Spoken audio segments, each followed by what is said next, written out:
Our spirit. What is it? Where does it go?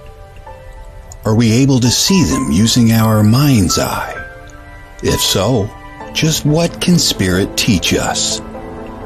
Welcome to School Through Spirit. Host DeEtte Renee is a certified psychic medium and master teacher of psychic and mediumship development through LWISSD.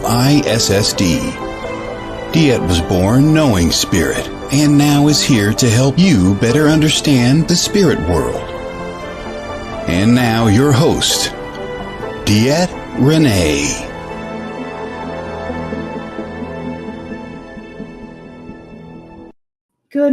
Good Tuesday morning, everybody. This is DeEtte here with School Through Spirit on the Edge Network.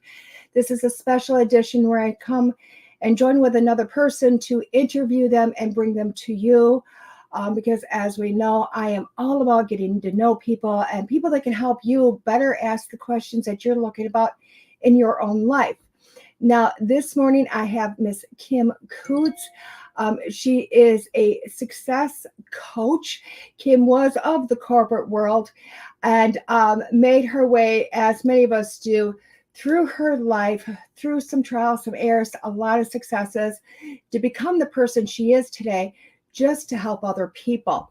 So that being said, I would like to bring in Kim. Welcome, Kim. Hello, good morning. Good morning. I am so happy to have you with me this morning. I'm so excited to be here. Beautiful, beautiful. So it's correct. You're a success coach, correct? I am. I'm a sacred empowerment and success coach. So I kind of bridge the spiritual and business worlds together. I love that. I love it. I don't believe we have enough of that because as you know, in this world of spirit, a lot of us go into spirit going, oh, it's just going to happen naturally, organically, because this is what I'm called to do. And I don't truly believe there's enough people to help us go, wait a second, there's more to that strategy or to that formula than just to show up, you know? So how did you get started in this? Well, I just as you said, you didn't think that you could just, spirit would, when you step into it, it just organically happens. But that kind of happened to me. As a teenager, I worked really hard. I had 3 jobs in high school, so I was always a hard worker. But I ended up getting a job at a startup company at the age of 18. And at the same time, I found out I was pregnant with my daughter. And from that, starting with that company, which I was the 3rd employee, we grew that company to the 26th fastest growing company in the Inc. 500 in 5 years. Wow. And I became a leader on the leadership team and learned really fast, like thrown in the fire of how to grow a business very quickly. I had started college, but I dropped out when I was pregnant with my daughter. And this business path just led me to more and more opportunities. I ended up being a executive for a $6 billion company, launching a division for them at the age of 24. Wow, that's incredible. So it did kind of organically happen. I didn't plan it or try to do that. That's where I was led. Wow, that's incredible. I mean, other than the got very successful early, my story resonates the same thing. So apparently somewhere in there, I just kind of missed some opportunity that was coming. I love this. So how did you go from, that wonderful corporate world that really is fast paced into where you're at today? Well, I had a lot of trauma in my childhood and especially my adolescence. And when I had my daughter at the age of 18, I wanted to do some healing because I knew that the trauma that I had experienced, I never got help for it. And I just wanted her to have a good life. I didn't want to bring that trauma into my motherhood. Mm-hmm. So I started looking at different ways of, how do I, and I'm 19 years old at the time. I'm like, how do I go about doing that? And that's when I found like the books back then. This was like in the early 90s. Mm-hmm. But some of the books, like I think it was Chicken Soup for the Soul was getting big and books like that. Started getting into those types of books. And then I found actually kind of my spiritual awakening happened when I was getting a massage, because I was such a busy executive. I was traveling all over North America. I was getting a massage. It's the only thing that could quiet my mind. My mind never stopped. Right. And I had this like out of body experience that I can't explain. And I just felt this deep, deep connection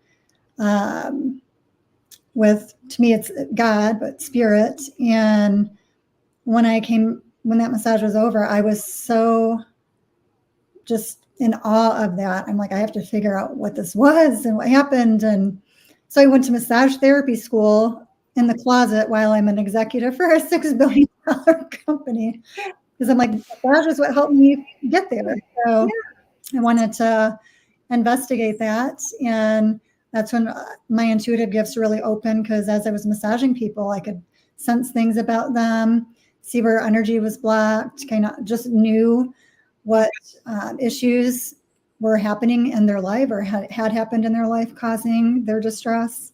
Right. That led me to studying Reiki, and then I got into shamanism and became an ordained minister.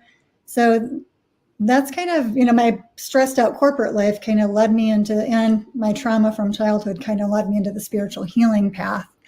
But I kept that spiritual healing business and path completely separate. I was really worried about what are my business colleagues going to think about me if they knew. I felt like I was living two lives. Right. I think a lot of people resonate with that, just because it's massage or it's usually Reiki. And I always call Reiki a gateway drug to the spirituality. And I love Reiki. I myself I'm a Reiki master teacher, as I know a lot of people are out there. But I believe it's a beautiful step in, because it's something you can't see. You can only feel it. You have to know it, experience it. Because to me, I always use the term snake oil, and I get more spiritual leaders that go, we're not doing snake oil. I'm like, well, essentially things that you can't see until they show up and prove it, that's what we kind of look at it as. But once you get bitten by that, and once you experience it and you know it in your heart, I just think there's no stopping it, Yeah.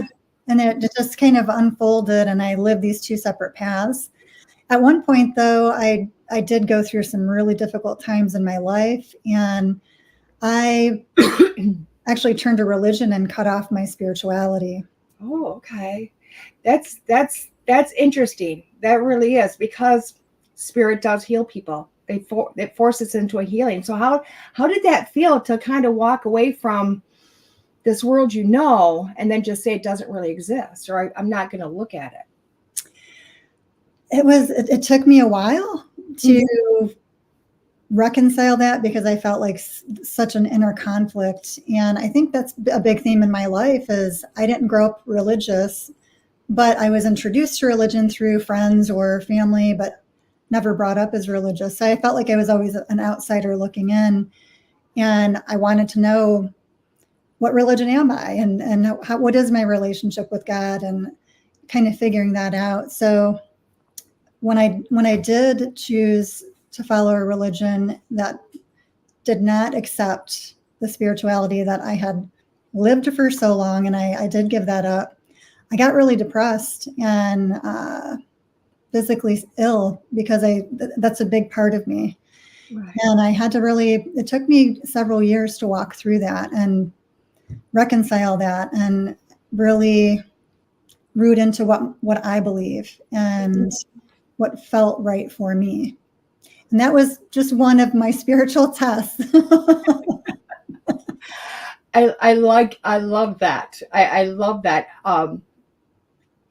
Only because as not only this story, but as we progress, that seems to also be something that is kind of the term leaving us, that spiritual, into different terms, different way of being, and I believe it's changing, because as most people know, spirituality has become now a religion. I'm a card carrying spiritualist. I understand this, So for myself, it's always, well, what's the next test going to be of my faith? What's the next thing am I going to bridge that's going to go, yes, I have this incredible faith and it's unfaltering, So, you're going through you're going through all this with religion and spirituality, and you come back to spirituality, but how does that get you back into business? How does that get you back into taking that iconic huge jump from what is 3D and everybody expects of you into the faith of the pool of I'm just gonna get crazy now and follow what I believe is true? How'd you make that jump?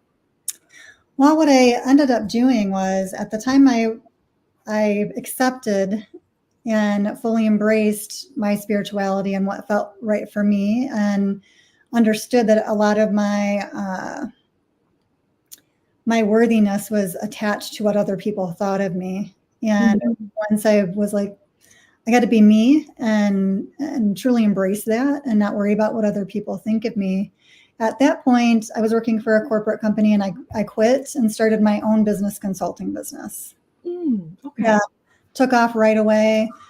I did no marketing. It just, again, all came flowing, organically.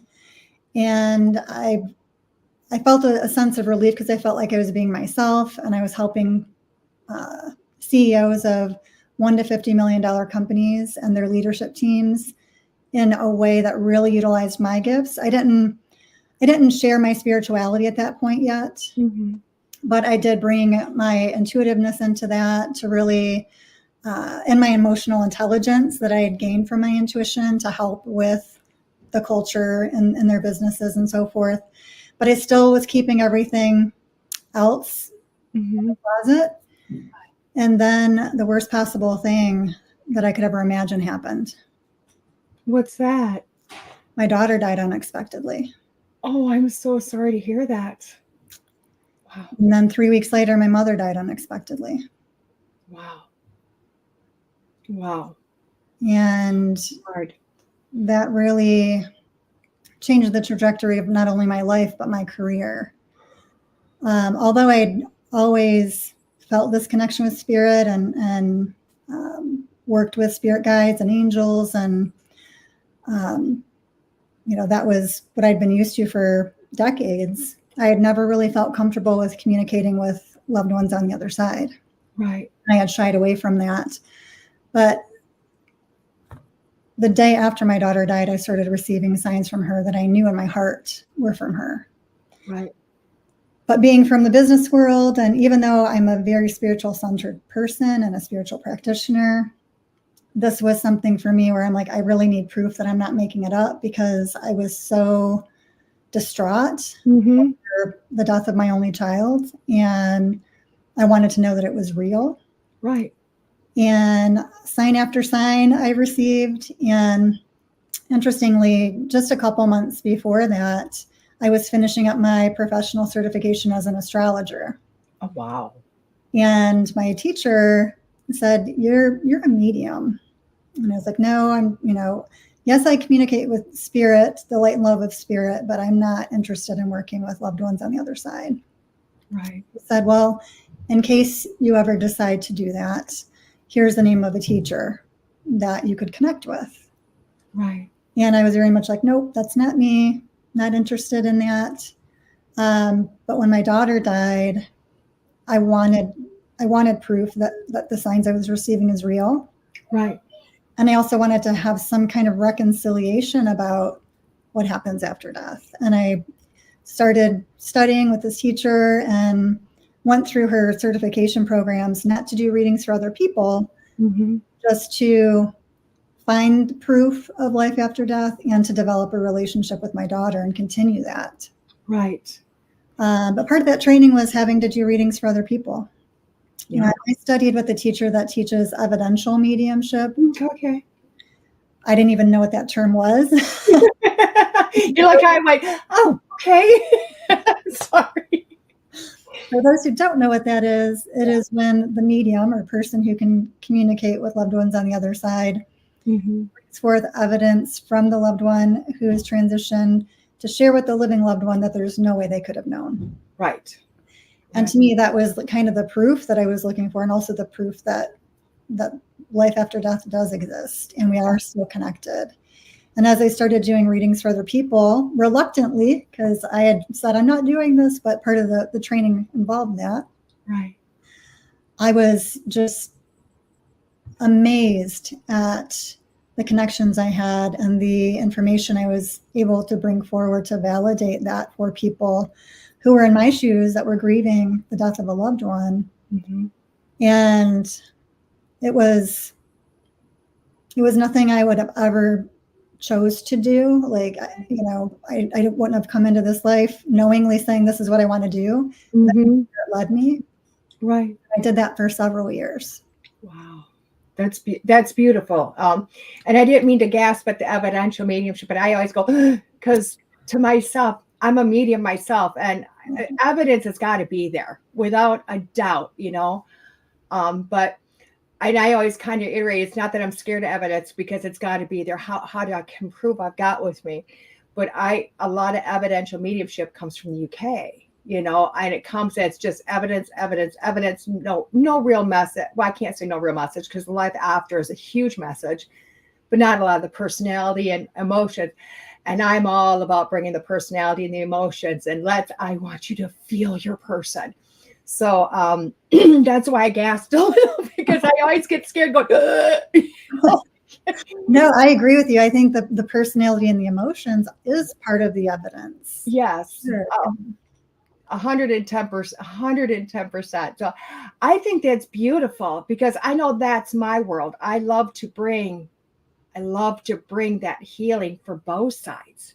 You know, I love that. So where did that lead you to, I mean, for years of doing that, to where?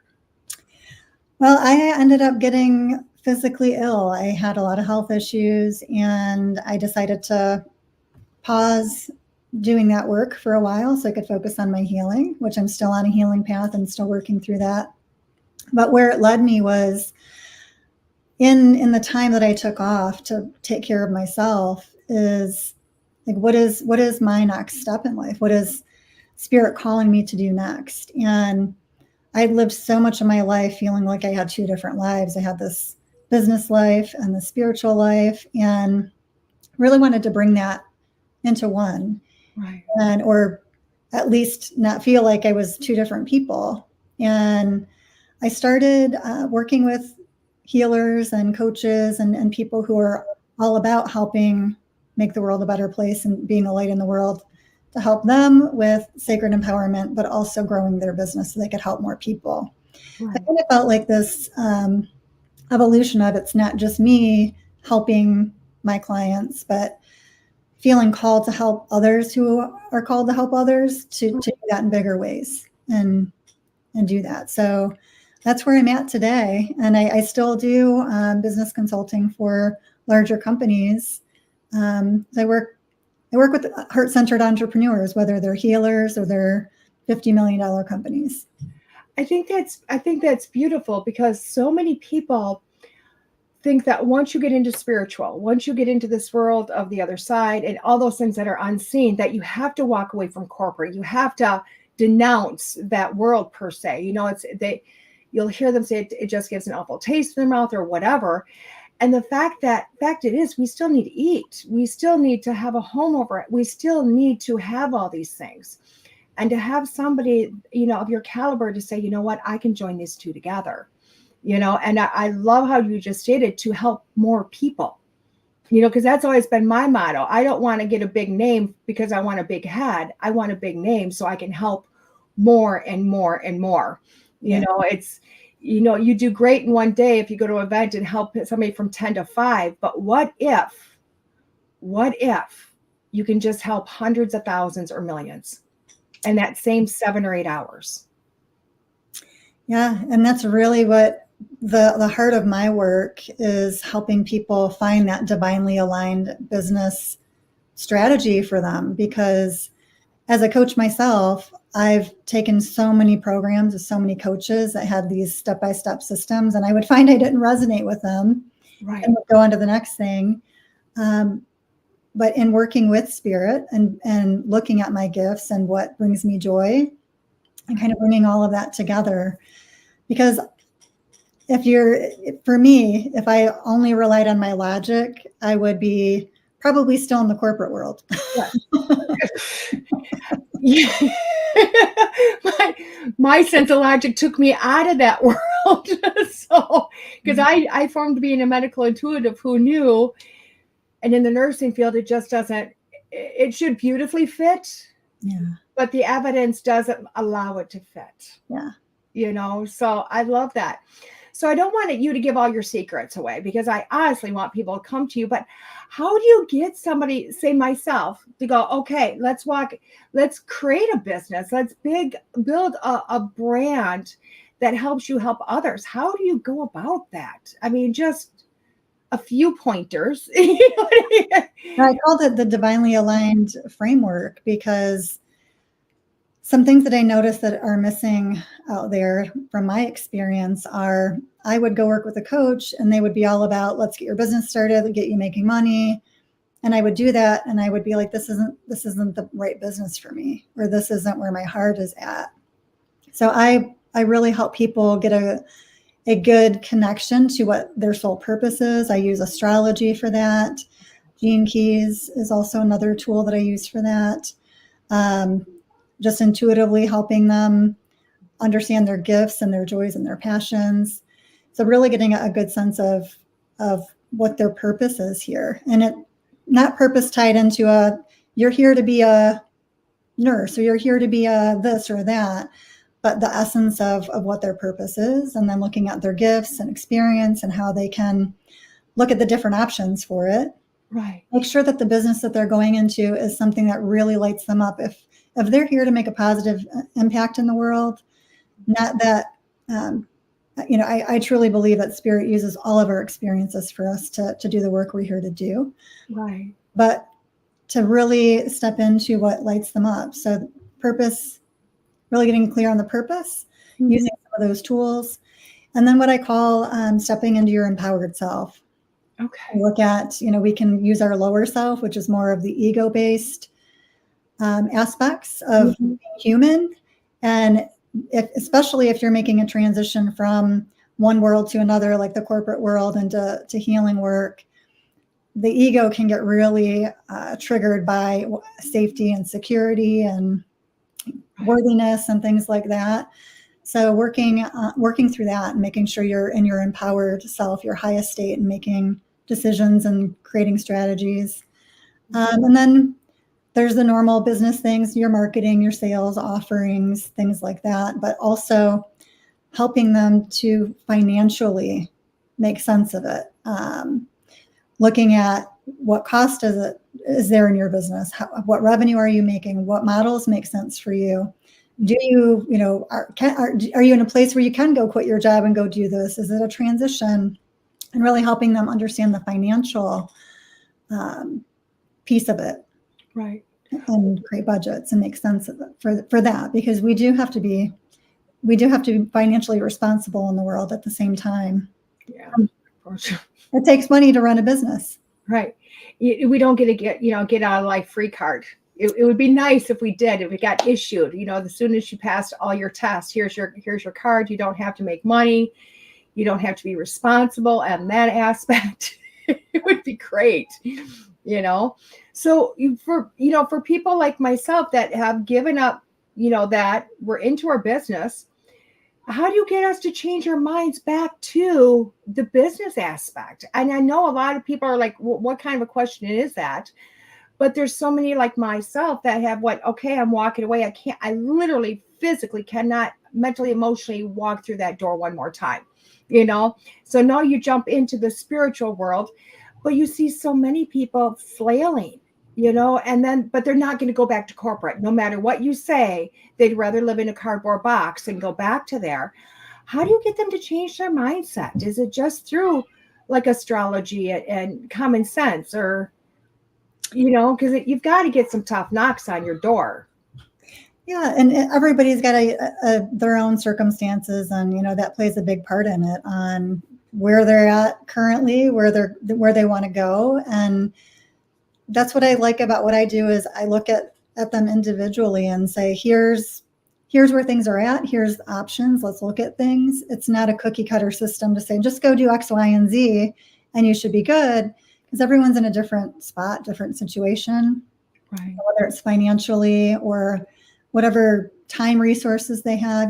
Some people have families. So it's really looking at their situation and circumstances and helping them create a plan that can help them bridge into what they want if they're not able to just make the jump into it. And if they are in a place where they have to stay for a while, whether it's a job or, a corporate career or whatnot, helping them shift their mindset about that and the energy they're bringing into that, and seeing that more as a way of supporting them to make the transition. And the thought, the belief change around that really free up a lot of the stress around it. I love that.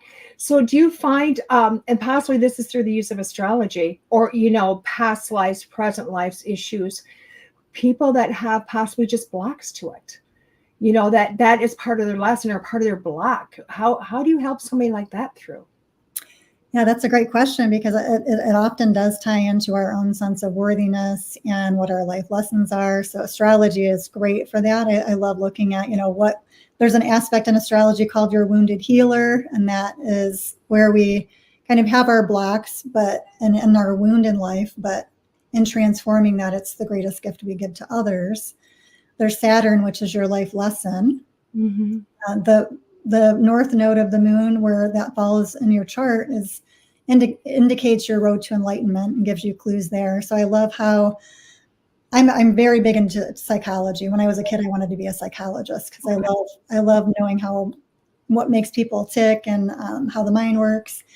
But I was really intrigued with astrology from the psychological aspect, because it paints this beautiful picture for people to understand themselves and have more of a permission to be themselves. Right. And I think that's a great tool to help with that, really deeply knowing yourself. I like that. Can you go a little bit more into astrology, just because people don't realize that they read their horoscope and they really think that's about all there is. Like for myself, I know I'm a 0-degree Aquarius, born on the waning moon, Scorpio rising, with a yod in my symbol. Let's talk about a life that just goes, what did you do to yourself? I've got 3 yods. Oh my gosh. Well, include the one I tattooed on my neck on accident, because I had no clue what a yod was outside of the Reiki world. Yeah. How does, because astrology is very scientific. We throw it into the world of metaphysics, and I know we do, but honestly, I don't know how much of a place it has in the metaphysical world. To me, it has more scientific data than it does, but I think it gets thrown over there because it's the stars. So how does that really come into play? For me, like I said, I love psychology, and I thought it was just a horoscope thing too. I had a business colleague who was a CEO of a company. He worked with an astrologer and talked about how this astrologer was helping all these other entrepreneurs. And I was like, really? That's interesting. And I looked her up, and she's a very well-known astrologer, works with celebrities, and she had an astrology school. And she uses a psychology-based teaching. So I signed up for her entry-level class and went through all the levels with her. But once I understood that it's not just a horoscope, or, and I don't know if anybody's ever seen a birth chart. If you're not an astrologer, it looks very confusing. There's all these lines everywhere, and it's really overwhelming. Yeah. But working with an astrologer that understands it, it is literally like your divine blueprint. And it's amazing with all the astrology readings that I do. I've never had anyone say, that's not me. Yeah. They're always like, oh my gosh, that so much describes me, or that's so helpful for me to understand. That's part of what I'm here to do in my life, is to learn that. Or here's the things that seem to block me. And it's kind of giving them that insight and permission slip to be themselves. Right. But also showing them, here's the high road of following that, and here's the low road of following that, and giving them really deep insight into themselves. And I honestly love that. Now, for everybody out there listening, we're not doing readings today. I'm just asking her because I truly believe that this is information that I do believe if people went and saw it helps them tremendously. Yes. And it's so funny that I would even ask because, I know my chart, not as well as I probably should, but I was so excited when I got my chart. I put it in a frame. I put it on my desk. I wanted to know this. I went and made it my cover of Facebook for my business page. It's still there because I was like, I wanted to be just see-through for anybody that wanted to work with. Here it is. And about the time I thought it was a mistake, Facebook shut me down and I can't access that anymore. So it's still there for the world to see. But to me, because it is you at the depths of you, it's your soul contract that you can see, and I think it's beautiful. I think it's beautiful for people to be able to have that, get it, but then find somebody that can explain it to you. Because like you said, it is a lot of lines and dots and little symbols, and who really knows what any of that means, other than somebody that studied it. And that's a master's degree in itself. It came quite easily for me, to be honest. I didn't have a problem. And I am totally not the math type person, like angles and all of that. Math was my worst subject. So I was worried about that going when I went to school for it. But, and I'm not much of a science person. I'm not into like studying a whole bunch of science. I'm more intuitive. Right. But I love how astrology is science-based, but there's so much esoteric knowledge in it, and really seeing things from a human perspective, but also your soul level, and bridging those things together. I guess that kind of is a theme that I'm becoming aware of as we're talking, is this bridging of things. I am too, because I love it, because as you are talking and explaining things, it's like, basically what you're telling me, and I don't know if you've noticed this, but because there is so many things that we are born with, tools that are literally not just in our DNA, because like I tell the story of, okay, everybody says this is my lifetime. I'm never coming back. There's no way you could get me to come back and do this again. But the moment you pass and you cross and you've gotten to understand your life and all the things you could have done that you didn't done, and a lot of could have, should have, would have. And if I would remember these tools that I took with me, the time of my birth, the place of my birth, who I was born to, my very DNA, if I'd remembered that, I would have done so many other things. And it's almost as if you have learned all of those tools that you're born with, and you found a way to access those, and then to help somebody else manage to make it through their life, so they have less of those when they get to back to the other side. Yeah, and I think also part of that, it's very common for humans to doubt themselves, or to search for purpose, but look for it in a job and not really know who they are at a deep level. And I know for me, something I've struggled with for a lot of my life is, who am I? I've got all these, I just felt like a shapeshifter, I guess, because I am like, when people hear, oh, you've been a COO and president of companies, and you've done this and that and this and that, all these things, who are you? That's something I've searched for too. These tools have really helped me to ground into myself and decide what I want to do with my life, and to navigate some of the most traumatic experiences in my life too. I think that's beautiful. I really do, because people do not realize the science of this stuff, and where it will take you, or explain things that are going to happen, that are really going to happen. And they don't realize that psychics and mediums are amazing, but astrology can show that picture better on a more believable, a believable aspect. And it's not to talk myself out of a job, but this is a beautiful tool. So, aggressing to someplace else, or progressing to someplace else. You went from astrology, healing and astrology and shamanism. It's just, to myself, so many people get into shamanism and they don't go someplace else. They really engulf themselves with that and don't start to bring in other aspects. So how does that one fit into the picture of everything else that's there? Yeah, I got into studying shamanic healing, which I remember when I found that word online, I was like, that sounds kind of scary. What the heck is that? Yeah.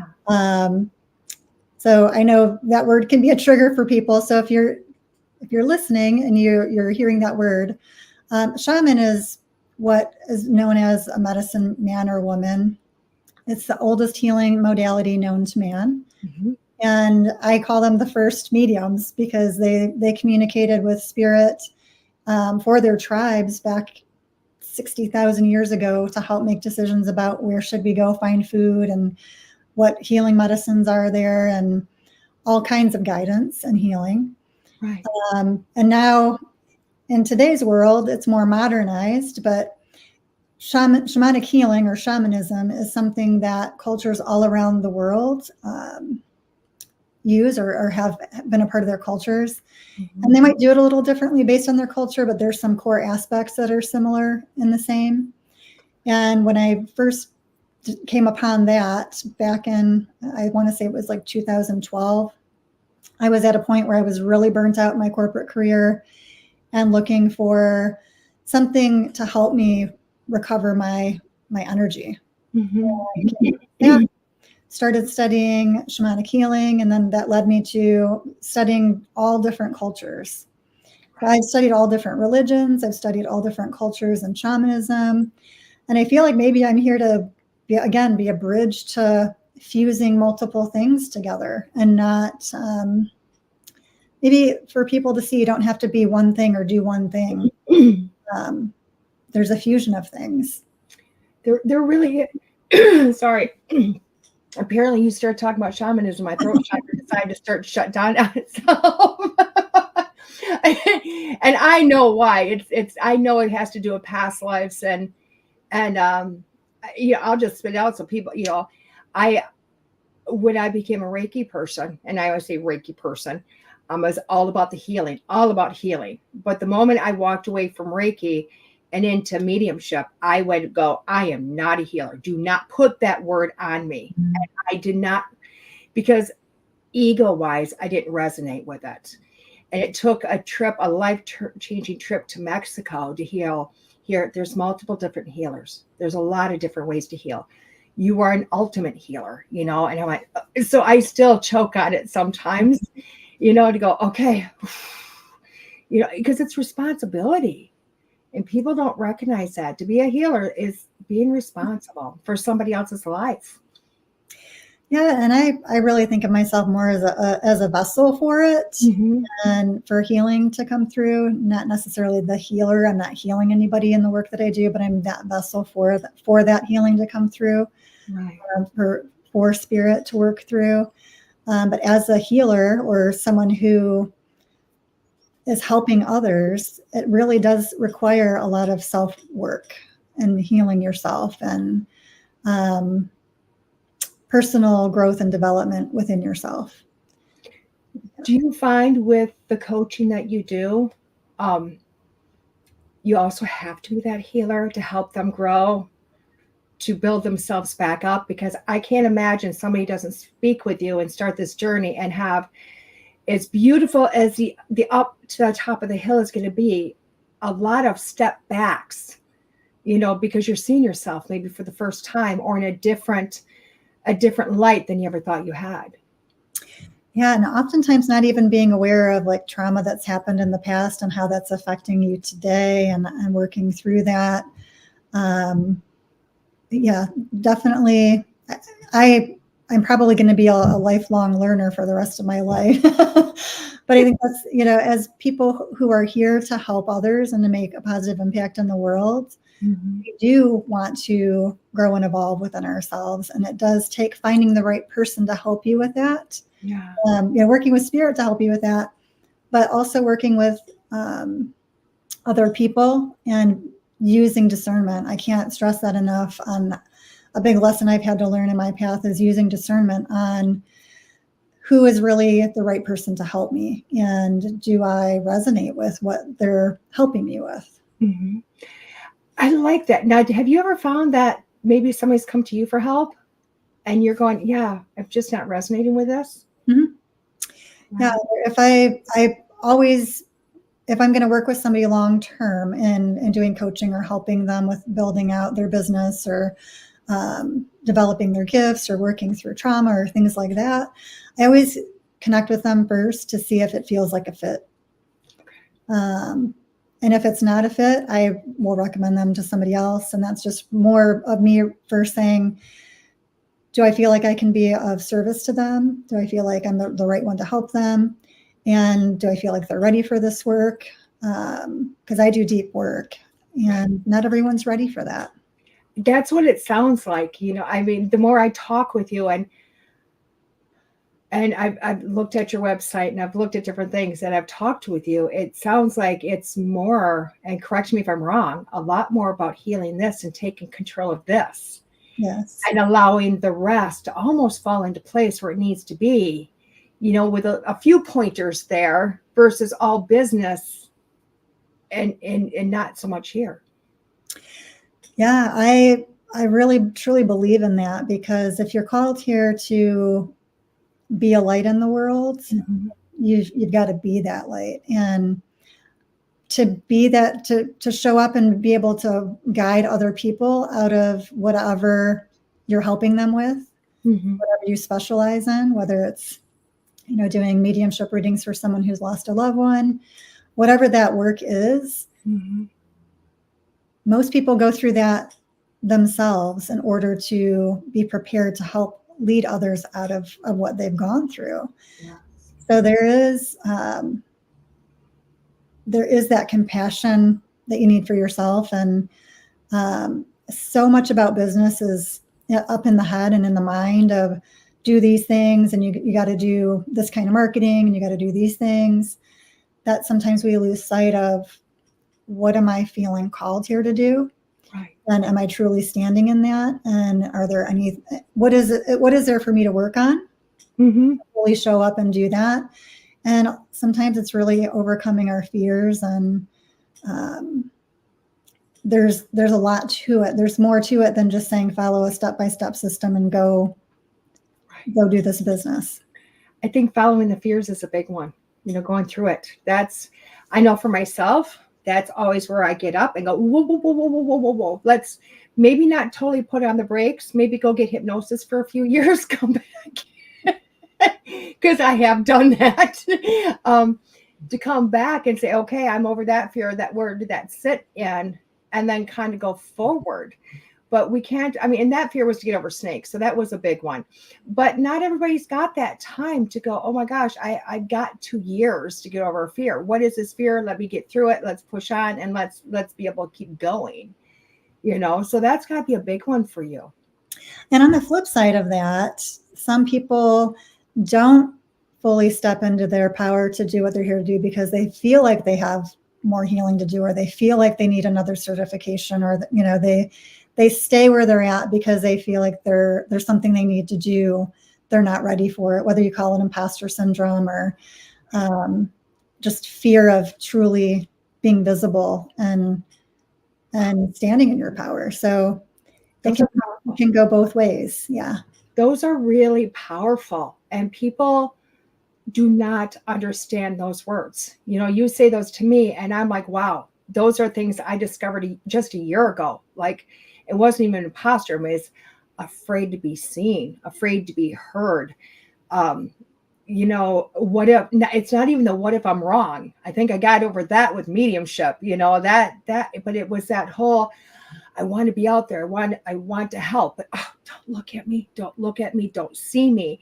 And that really, people don't realize how powerful that is, because they believe because you're out there that you don't have that fear. Well, those are the things that will stop you in your tracks. I can walk around a snake. I can take a different path. But when you're facing yourself, it's huge. It's huge. Yeah. And some of those sacred empowerment tools I mentioned, like astrology, help you to understand, I am here to do this. This is the life I came to live, and I do have what it takes. And just helping people to really, truly embrace the beauty of themselves and the gifts that they're here to share. It must be amazing to see the aha moments. Yes. Those aha moments when somebody walks into that, they finally step into their person. into themselves and just go, you can shine now and probably don't need me anymore, and now I'm going to send you off to the world. That's got to be beautiful.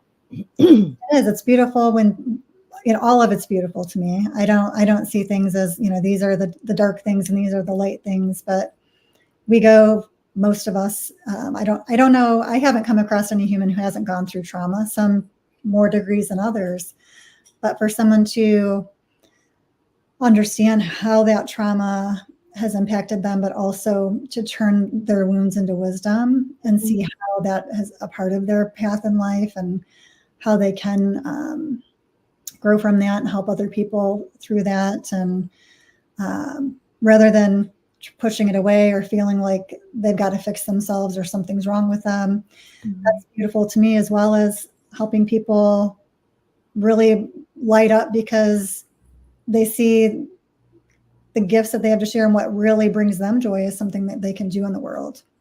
I love that. Now, I know you've talked a lot about everything in this lifetime. Have you ever used like some of the resources of like Akashic records or past lives to see if there's stuff there that are affecting now? Or is that something you don't, at this point in your journey, haven't really looked at? I have had it done for myself and I have studied it and been trained in it. I don't find it something that I use often, other than during some shamanic healing journeys. That's when, there's a particular time and place that I will use that, but it's not a part of like every single thing I do. There's a piece of that might come into play during a shamanic healing session. Oh, I love that. I love it because I'm a firm believer that there's stuff back there that will truly affect me now, so. Yeah, and the contracts that we set then that still impact our life now and helping people rewrite that or destroy an old contract that they wrote that's impacting their life now. Right. Now I'm gonna go there. I wasn't going to go there, but you said the word, so I'm gonna go there. Only because this morning my book on Audible is all about Maureen St. Germain, and she's into the Akashic records because I got interested. And she talks about rewriting contracts or destroying contracts, and my soul goes and all at the same time. Like, do I want to undo something because I'm in this body now? So how can that impact a person? How do you believe that can impact a person and what they're doing in life right now if some of those are destroyed or null and void or changed? Yeah, it is a sacred work. It's not something that you, in my opinion, that you sit down and think about and say, I'm going to rewrite this contract. Right. To me, it is sacred work. I do it in the context of a spiritual healing session where there is spiritual support there for it. And it's something that's accessed from your higher self, not necessarily from your mind or your ego as a human being. But what I have found has been really powerful is when that contract is brought to light, and a contract for people who aren't familiar with what we're talking about is when we have these really like ingrained belief systems that might show up as a pattern that we keep getting ourselves into in this lifetime, or self-sabotage, or just a wound that keeps repeating, or a habit that keeps repeating. Like for me, unworthiness has been a big theme. A contract is something that we're not necessarily conscious of that was created. And it can be, from repetitive beliefs and repetitive behaviors. But essentially, this contract is saying, based on the energy you've put into this and agreed to, this is the pattern that keeps recurring. So it's looking at that, seeing how it might have served you at some point, but it's not serving you any longer. So it's not necessarily looking at it as this is a bad thing I have to get rid of. This was put in place to help me through something at one period. It's no longer needed, and it's actually negatively impacting me. Okay. So I'm ready to release that and write a new contract. It's almost like creating a new belief that will be supportive of me and replacing the old one. I think that's beautiful. Because I think that's going to help a lot of people to understand that there's so much more you can do than what you essentially been handed. Yeah. Because we always talk about, this is the card I was dealt, this is the hand I chose, and sometimes that should be written in, that we can just get rid of some of that. I love that. So are you also a person that teaches or instructs? I want to talk about some of that. Oh, yes. I love teaching. I love doing retreats or workshops. I haven't done a whole lot of online training lately, but I will be getting into more of that. But I love teaching. I love that. And is that stuff that people can come to like your website and find? Yeah, my website at kimcoots.com, you can find sessions there, and anything I post on trainings that I'm doing. I have a ton of ideas on what I want to train, and that's part of my problem, is picking one thing and following it all the way through, because there's so many things I want to teach. But anything I do online, you'll find on my website. Beautiful. I think that's amazing. I truly think that's amazing. Now, do you also have an office that somebody could call or come? Is it all just online? Because I know so many people in this world are more about online presence and not so much about a brick and mortar. The majority of what I do is online. I work with people all over the world. I do, for people who want to do something in person, I'll do more like retreats where we will plan that and meet at a location that is really supportive of a retreat atmosphere. Or if they're local to me, I'm in Michigan. I do have some clients locally that I do see in person. I love that. I like the fact that you're reachable. Yeah. So many people, I'm in Michigan, I'm good. I'm touchable. You can come in, I love that. Is there any final thoughts you would like to share with people? Gosh, what's coming to me at the moment is just to say, if you're listening to this and you have this calling to make the world a better place and know that you're here to shine light in the world, do it. Please do it. The world is so in need of it and needs and wants what you have to offer. So please shine your light. Beautiful. Thank you so much. That is beautiful. And we've had comments that are just so powerful and so enlightening, and so many people just needed to hear. And I know this is going to further help as people can get into the podcast and listen to it and just really, truly impact a lot of people. So I appreciate you. So how people, just kimcoots.com to find you, to search you out? Yeah, my social media handle is at Coach Kim Coots, and my website is kimcoots.com, and that's COOTS, so like boots, but with a C. I love that. Well, thank you so much, Kim, for coming on and joining me in my special edition. You were just such a joy, and what you do for people is just magical. And I love the fact that you have found your path and are probably continuing to find your path. Yes. So thank you so much. Oh, thank you. For everybody else, I appreciate you so much for joining us. I will be back Monday again with our regular Morning of Consciousness. This has been DeEtte Renee for School Through Spirit here on my old handle, on the everybody that listens knows the old station, on the Edge Network. We will see you again soon, everybody. Bye-bye. There are psychic mediums, but there is nothing like DeEtte. Let's face it, we all struggle time and again. But if you seek the clarity you deserve, then you need to seek DeEtte. As a master teacher, DeEtte studied under international psychic medium Lisa Williams. Together, they not only help DeEtte better tap into spirit, but also build a long-lasting relationship. So many psychics tell us what we want to hear, and that just won't cut it with DeEtte. She tells you what you need to hear. No sugarcoating here. To book a reading with DeEtte is simple. Just visit her website, DeEtte.us. That's DeEtte.us. And follow the Yellow Brick Road to connect with DeEtte. Don't just sit there and ponder those questions. Ask them and let DeEtte guide you every step of the way. You need insight now, and DeEtte can help. Just visit